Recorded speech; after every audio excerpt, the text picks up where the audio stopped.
देखो, जब बात इंग्लिश की होती है तो अक्सर ऐसा होता है कि हमें पता है कि क्या बोलना है, लेकिन जैसे ही बोलने की बारी आती है माइंड ब्लैंक हो जाता है। सीरियसली, ये सिर्फ तुम्हारी अकेले की प्रॉब्लम नहीं, हम सबके साथ होता है। मैं भी इसी फेज से गुजरी हूँ और ऑनेस्टली हर इंग्लिश लर्नर इसे फेस करता है।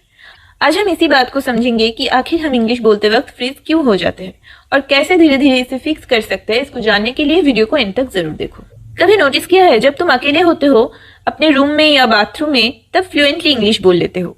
Hello guys, today I am going to talk about blah blah, सब स्मूथ निकलता है। लेकिन जैसे ही सामने कोई रियल इंसान आ जाता है, बस सिस्टम क्रैश, वर्ड्स गायब, कॉन्फिडेंस जीरो और अंदर से एक अजीब सा प्रेशर। लोग क्या सोचेंगे, यही वो मोमेंट है जहां हम फ्रीज हो जाते हैं। और सबसे बुरी बात, बाद में रिग्रेट होता है। चलो इसको सिंपल लैंग्वेज में समझते हैं। देखो, जब हम इंग्लिश बोलने जाते हैं, हम एक साथ 3 चीजें ट्राई करते हैं। ग्रामर सही हो, वर्ड्स परफेक्ट हो और लोग जज ना करें।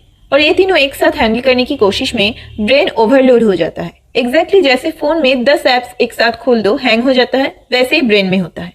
सच बताओ, हम इंग्लिश को लैंग्वेज नहीं एग्जाम बना देते हैं। स्कूल में हमें क्या सिखाया गया? Marks, grammar, correct answer. इसीलिए जब हम रियल लाइफ में इंग्लिश बोलते हैं, हम नेचुरली नहीं बोलते, हम करेक्ट बोलने की कोशिश करते हैं। और यही सबसे बड़ा ट्रैप है, because fluency comes from flow, not perfection. अब क्वेश्चन है, इसको फिक्स कैसे करें? देखो, यहाँ कोई मैजिक ट्रिक नहीं है, पर एक सिंपल शिफ्ट है जो सब कुछ चेंज कर सकता है।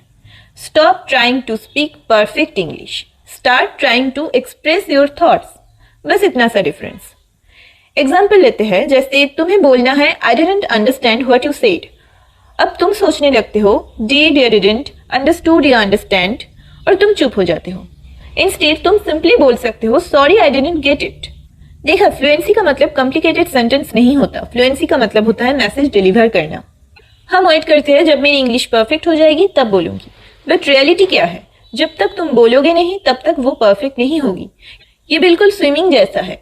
तुम कितनी भी यूट्यूब वीडियोस देख लो, पूल में कूदे बिना स्विमिंग नहीं आती। Same with English. चलो अब प्रैक्टिकल बातों में आते हैं। ऐसा क्या कर सकते हैं जिसे हम रियलिस्टिकली फॉलो कर पाए? सबसे पहले डेली 5 to 10 मिनट्स इंग्लिश बोलना शुरू करो। किसी के साथ नहीं बोल पा रहे हैं, नो प्रॉब्लम, खुद से बोलो। रूम में वॉक करते हुए बोलो, मिरर के सामने बोलो या फोन में रिकॉर्ड करके बोलो। ऑकवर्ड लगेगा पर वही ग्रोथ है। दूसरा स्टेप, ट्राई करो छोटी छोटी चीजें इंग्लिश में सोचना। जैसे मैं पानी पीने जा रही हूँ, I am going to drink water. कल मीटिंग है, I have a meeting tomorrow. मत सोचो कि पूरा दिन इंग्लिश में सोचना है, बस 5 से 10 मिनट ट्राई करो। और एक इंपॉर्टेंट चीज, सिर्फ ग्रामर मत पढ़ो, रियल इंग्लिश सुनो। जैसे यूट्यूब वीडियोस, मूवीज, पॉडकास्ट, यहाँ पे भी कुछ प्रैक्टिस वीडियोस मिलेंगे, उसको भी फॉलो कर सकते हो। और सबसे इंपॉर्टेंट, माइंडसेट शिफ्ट। मिस्टेक से डरना बंद करो। सच बोलो, लोग तुम्हारी इंग्लिश पे उतना फोकस नहीं करते जितना तुम खुद करते हो। उन्हें बस समझना होता है कि तुम क्या कह रहे हो। और जब तुम कॉन्फिडेंटली बोलते हो, इवन ब्रोकन इंग्लिश भी इंप्रेसिव लगती है। सो नेक्स्ट टाइम जब तुम फ्रीज होने लगो, बस एक चीज याद रखना, मुझे परफेक्ट नहीं बोलना, मुझे बस बोलना है, बस इतना। और धीरे धीरे वो फ्रीज होना कम हो जाएगा। अगर तुम्हें आज की बात रिलेटेबल लगी तो ऑनेस्टली तुम अकेली नहीं हो, हम सब इसी जर्नी में हैं। कंसिस्टेंसी रखो, डेली थोड़ा सा एफर्ट और डिफरेंस तुम्हें खुद दिखेगा। अगर वीडियो हेल्पफुल लगा तो लाइक कर देना, शेयर कर देना किसी फ्रेंड के साथ जो सेम स्ट्रगल फेस कर रहा है, और सब्सक्राइब कर देना, क्योंकि यहाँ हम सिर्फ थ्योरी नहीं, रियल प्रैक्टिस भी करेंगे। मिलते हैं नेक्स्ट वीडियो में। Till then keep speaking, keep trying.